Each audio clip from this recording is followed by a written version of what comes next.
मन ये वही शक्ति है जो मनुष्य को देवता भी बनाती है और पतन की खाई में भी ले जाती है। शास्त्रों में कहा गया है कि मन ही बंधन का कारण है और मन ही मुक्ति का द्वार। यदि मन वश में है तो संसार वश में है, और यदि मन भटक रहा है तो सब कुछ होते हुए भी मनुष्य खाली है। यही कारण है कि प्राचीन काल से ही ऋषिमुनियों ने सबसे पहले मन को समझने, साधने और नियंत्रित करने की विधि पर काम किया। आज हम जिस विषय पर प्रवेश कर रहे हैं वो कोई साधारण प्रेरक विषय नहीं है, बल्कि एक ऐसी आंतरिक यात्रा है जिसे यदि कोई व्यक्ति ईमानदारी से समझ ले तो उसका जीवन अपने आप बदलने लगता है। ये वही ज्ञान है जिसे गुरुकुलों में वर्षों तक मौन, सेवा और साधना के माध्यम से दिया जाता था। इसी ज्ञान को सरल शब्दों में आप तक पहुंचाने का प्रयास किया जा रहा है, और ये प्रस्तुति ज्ञानी ट्रुथ चैनल की आत्मा के अनुरूप है। मन को नियंत्रित करने की प्रक्रिया बाहर से शुरू नहीं होती, ये भीतर से जन्म लेती है। पुराणों में मन की तुलना एक उछलते हुए घोड़े से की गई है। यदि घोड़ा प्रशिक्षित नहीं है तो वो अपने सवार को कहीं भी पटक सकता है, लेकिन वही घोड़ा यदि साध लिया जाए तो युद्ध भी जितवा सकता है और लंबी यात्राएं भी तय करवा सकता है। मन भी ठीक ऐसा ही है। ऋग्वेद में कहा गया है कि मन ही यज्ञ है, मन ही आहुति है और मन ही फल है। इसका अर्थ ये नहीं कि बाहरी कर्म व्यर्थ है, बल्कि ये कि हर कर्म का मूल मन है। जिस दिन मन शांत, स्थिर और स्पष्ट हो जाता है, उस दिन मनुष्य का दृष्टिकोण बदल जाता है। वो प्रतिक्रिया देना छोड़ देता है और उत्तर देना सीख जाता है। इतिहास में यदि हम देखें तो बड़े बड़े सम्राट, तपस्वी और महापुरुष एक ही बात पर जोर देते हैं, दिनचर्या। मन को साधने का सबसे पहला नियम है एक अनुशासित दिनचर्या। लेकिन ये अनुशासन दंड से नहीं, समझ से आता है। ब्रह्म मुहूर्त को इसलिए महत्व दिया गया क्योंकि उस समय ब्रह्मांड की तरंगे सबसे शांत और सहायक होती है। उस समय किया गया जप, ध्यान या चिंतन सीधे अवचेतन मन में उतरता है। ऋषियों का मानना था कि मन को आदेश नहीं दिया जा सकता, उसे दिशा दी जाती है। जब सुबह उठकर मन को यह संकेत मिलता है कि अब मौन है, अब श्वास पर ध्यान है, अब सूर्य को देखना है, तो धीरे धीरे मन उस लय को स्वीकार करने लगता है। यही स्वीकार्यता आगे चलकर नियंत्रण में बदलती है। मन को नियंत्रित करने की नियमावली में सबसे सूक्ष्म लेकिन सबसे प्रभावशाली नियम है इंद्रियों पर दृष्टाभाव। उपनिषदों में कहा गया है कि जो देख रहा है वो शरीर नहीं है, जो सुन रहा है वो कान नहीं है, और जो सोच रहा है वो मन भी नहीं है। जब ये बोध धीरे धीरे गहराता है तब मन अपनी पकड़ ढीली करने लगता है। मुनि पतंजलि ने योग सूत्र में स्पष्ट कहा कि योग चित्तवृत्ति निरोध है। इसका अर्थ ये नहीं कि विचार बंद हो जाए, बल्कि ये कि विचारों की गुलामी समाप्त हो जाए। विचार आए जाए, लेकिन मनुष्य उनके पीछे न भागे। यही अभ्यास आगे चलकर सहज अवस्था बन जाता है। ब्रह्मांड की शक्तियों की बात करें तो आधुनिक विज्ञान भी अब स्वीकार करने लगा है कि मानव मस्तिष्क केवल एक जैविक मशीन नहीं है, बल्कि ये ऊर्जा का केंद्र है। जैसे जैसे मन शांत होता है वैसे वैसे मस्तिष्क की तरंगे बदलती है। अल्फा और थीटा अवस्था में पहुंचा हुआ मन असाधारण स्पष्टता और शांति अनुभव करता है। यही अवस्था प्राचीन काल में ध्यान, समाधि और तुरीय अवस्था कही जाती थी। मन को नियंत्रित करने वाली दिनचर्या में भोजन को भी विशेष स्थान दिया गया है। मनुस्मृति में कहा गया है कि जैसा अन्न वैसा मन। सात्विक भोजन मन को हल्का करता है, तामसिक भोजन मन को भारी और अस्थिर बनाता है। ये कोई अंधविश्वास नहीं, बल्कि अनुभव से निकला हुआ सत्य है। इतिहास में बुद्ध, महावीर और आदि शंकराचार्य तीनों के जीवन में एक बात समान थी, आत्मनिरीक्षण। दिन के अंत में अपने ही मन से प्रश्न करना कि आज मैंने कहां प्रतिक्रिया दी, कहां जागरूक रहा और कहां सोया रहा। ये आत्मसंवाद धीरे धीरे मन को परिपक्व बनाता है। मन का स्वभाव है भटकना, लेकिन नियमावली का उद्देश्य उसे बांधना नहीं, बल्कि मित्र बनाना है। जब मन मित्र बन जाता है तब वो डराना छोड़ देता है। तब चिंता, भय और भ्रम धीरे धीरे गलने लगते हैं। पुराणों में कथा आती है कि जब नारद मुनि को भी अपने मन पर गर्व हुआ, तब विष्णु ने उन्हें माया का अनुभव कराया। इसका संदेश स्पष्ट है, मन को साधना आजीवन अभ्यास है, कोई एक दिन की उपलब्धि नहीं। यही कारण है कि ये विषय यही समाप्त नहीं होता। जैसे एक मोटी पुस्तक का अध्याय दूसरे अध्याय से जुड़ा रहता है, वैसे ही ये समझ अगले चरण में और गहरी होती जाएगी। यहां कोई अंत नहीं है, क्योंकि मन की यात्रा का अंत नहीं होता। जो व्यक्ति इस प्रवाह में स्वयं को बहने देता है, वो धीरे धीरे ये महसूस करने लगता है कि मन को कंट्रोल करने की आवश्यकता ही नहीं रह जाती। मन स्वयं शांत होने लगता है और यहीं से अगली परत खुलती है, जो इस यात्रा को और अधिक रहस्यमय, गहन और जीवन परिवर्तक बना देती है। जब मन को साधने की पहली समझ जागती है, तब साधक ये महसूस करता है कि समस्या केवल वर्तमान विचारों की नहीं है। मन अचानक क्रोधित क्यों हो जाता है, बिना कारण भय क्यों पैदा हो जाता है और बिना वजह पुरानी स्मृतियां क्यों उभर आती है, इन सबका उत्तर सतह पर नहीं, गहराई में छिपा होता है। इसी गहराई को शास्त्रों में संस्कार कहा गया है। संस्कार वे बीज हैं जो न दिखाई देते हैं, न सुनाई देते हैं, लेकिन पूरा जीवन उन्हीं से संचालित होता है।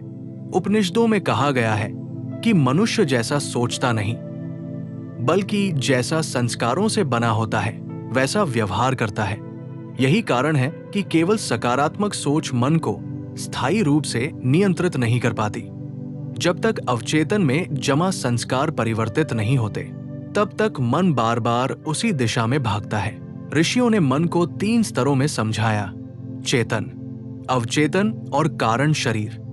चेतन मन वही है जिससे हम अभी बात कर रहे हैं, सोच रहे हैं, सुन रहे हैं। अवचेतन वो है जहां बचपन के अनुभव, भय, अपमान, सुख, दुख और अधूरी इच्छाएं संग्रहित हैं।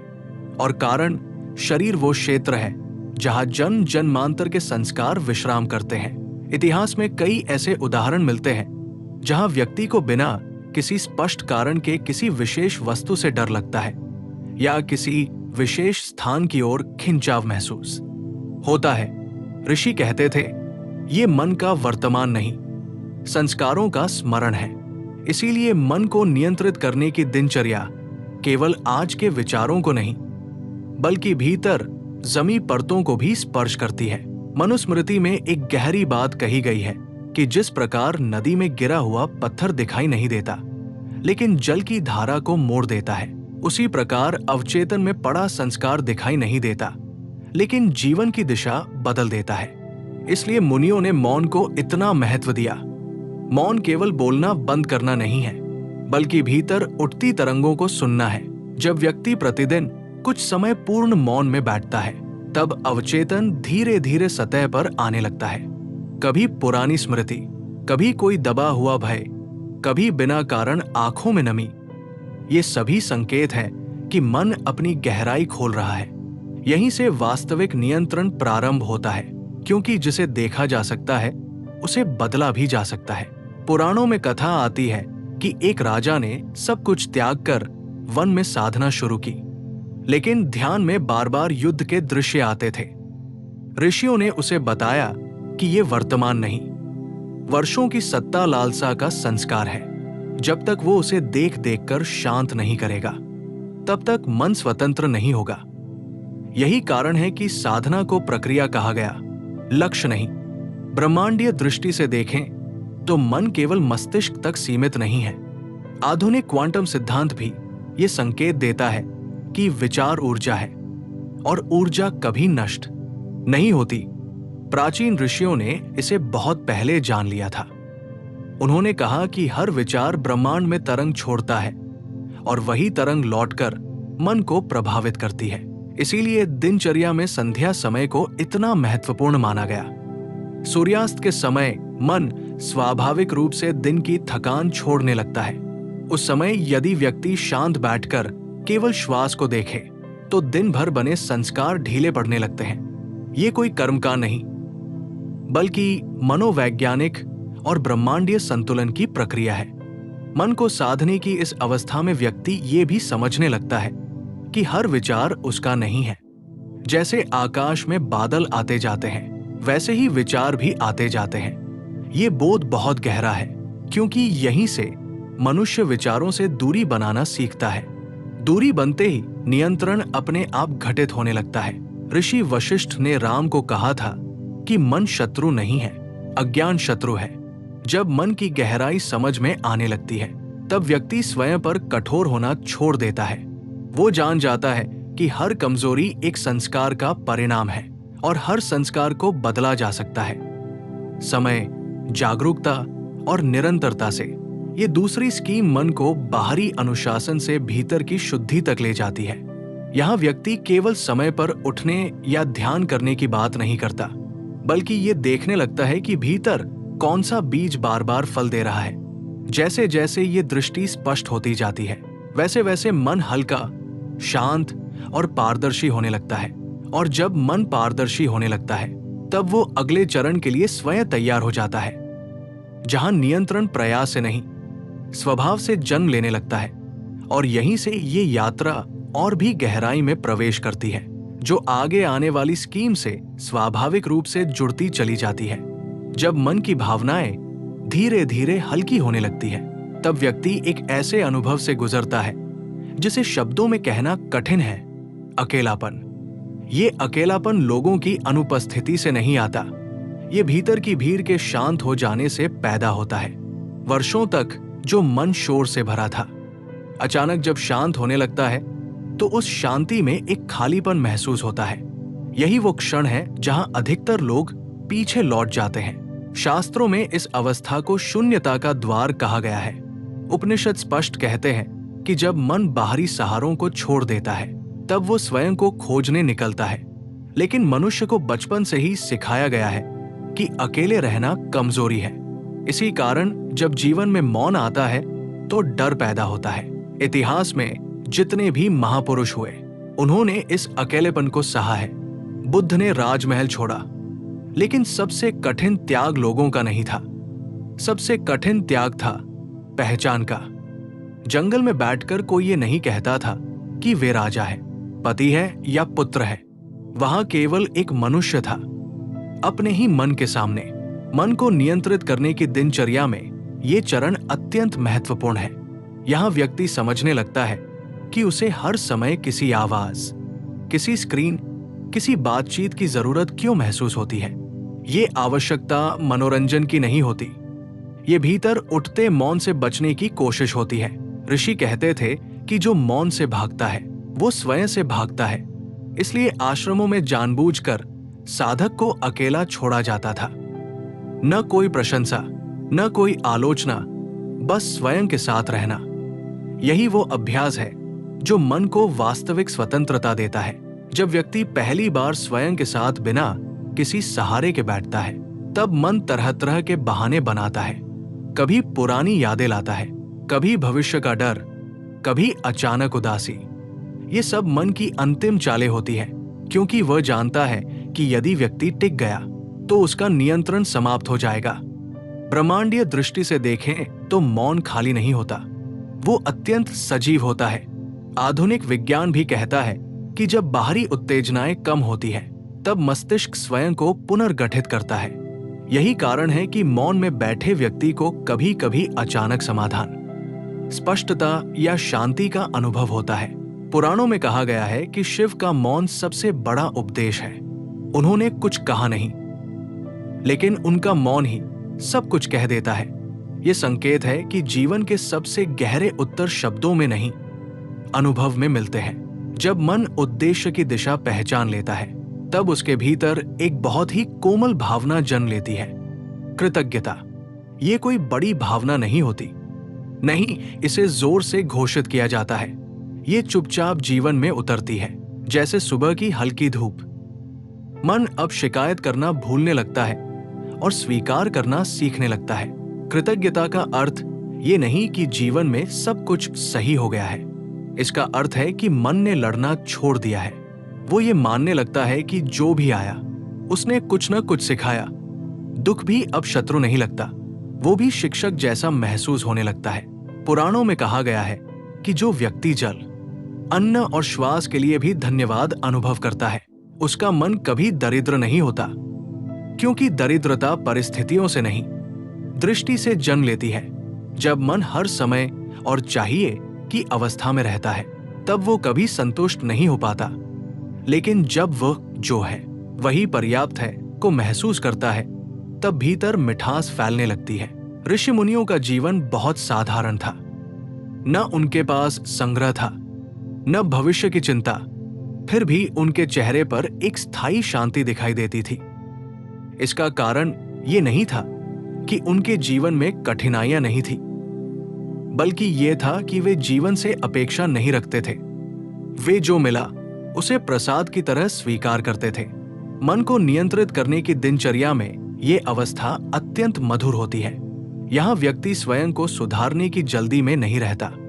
वो स्वयं से कहता है, जैसा हूं वैसा ठीक हूं, बस जागरूक हूं। ये स्वीकार मन को गहराई से आराम देता है। भावनात्मक रूप से ये चरण बहुत ही स्नेहिल होता है। व्यक्ति छोटी छोटी बातों से खुश होने लगता है।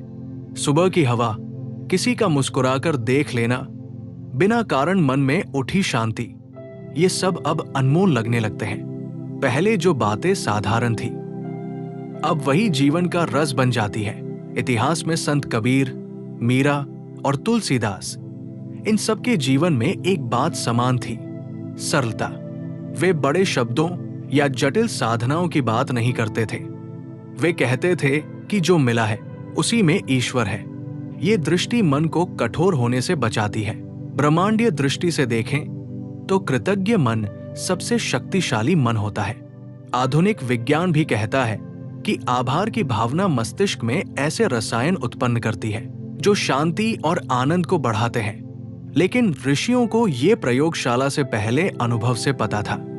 जब मन मीठा हो जाता है, तब वो दूसरों के लिए भी सहज हो जाता है। व्यक्ति अब किसी को बदलने की कोशिश नहीं करता। वो सुनना सीख जाता है, और जो सुनना सीख लेता है उसका मन कभी अकेला नहीं रहता। इस अवस्था में व्यक्ति को ये भी समझ आने लगता है कि कठोर अनुशासन से नहीं, प्रेम से मन सुधरता है। जैसे बच्चे को डांट से नहीं, स्नेह से सिखाया जाता है।